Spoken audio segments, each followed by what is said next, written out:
In this video, I'm going to show you how to change the number of days of your itinerary. So at the moment, I have an 11-day itinerary completed on the screen, and if I want to change the number of days, I come over here to the trip details at the top of the left-hand panel. I click that, and then down at the bottom of this section, I can see total number of days. So if I want to add a day to my itinerary, I slide it up from 11 to 12.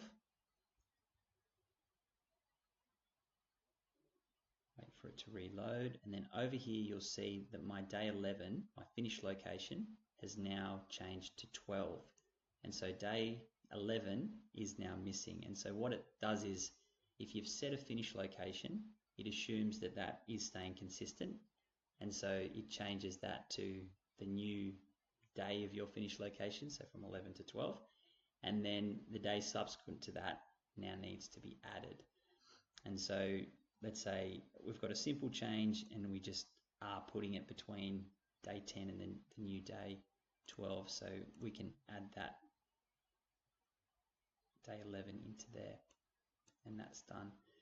But let's say the reason we're adding a day is because we want to add a rest day earlier in our itinerary. Now, this is a little bit harder to do at the moment, and we acknowledge that. We need to build a feature to make it easier, but it's quite complicated and we won't get to it until after this upcoming season. So in the meantime, the process would be to slide a day back to the point where you're then able to put the two accommodation days, or the two nights on the same accommodation location, be a better way of saying it. So to do this, what we've got is here, so day 11, let's assume it's not in the middle between day 10 and the new day 12. So we come here to day 10 and we say, okay, now that's actually what we want is day 11 now, so we add that in there. And then over here in the left-hand panel, we'll see that we've now got this rest day that's sitting there. So day 10 has come to Kinhut or Kinhuta, and then we put day 11. Night 11 there as well. And the process is we go back and we find day 9. We say, well, that's not day 9, that's actually day 10.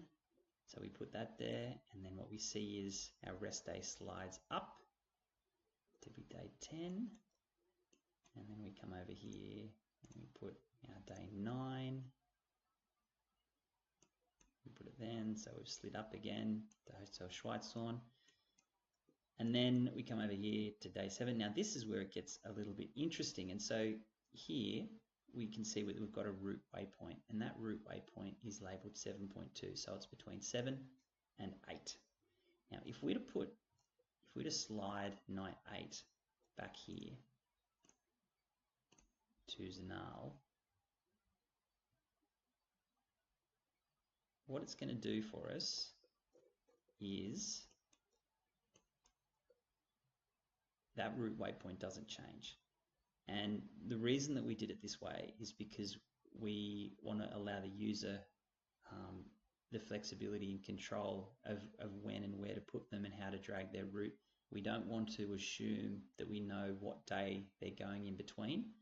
When we did a bunch of trial testing on this, we could get it some of the time, but we couldn't get it all of the time. And so we thought, instead of sort of putting logic in to play around with it, we'd just keep it simple and straight. And therefore, what this means is, for any route waypoints that you've added, when you're sliding this day, when you're sliding a day back along your plan, you need to remove it.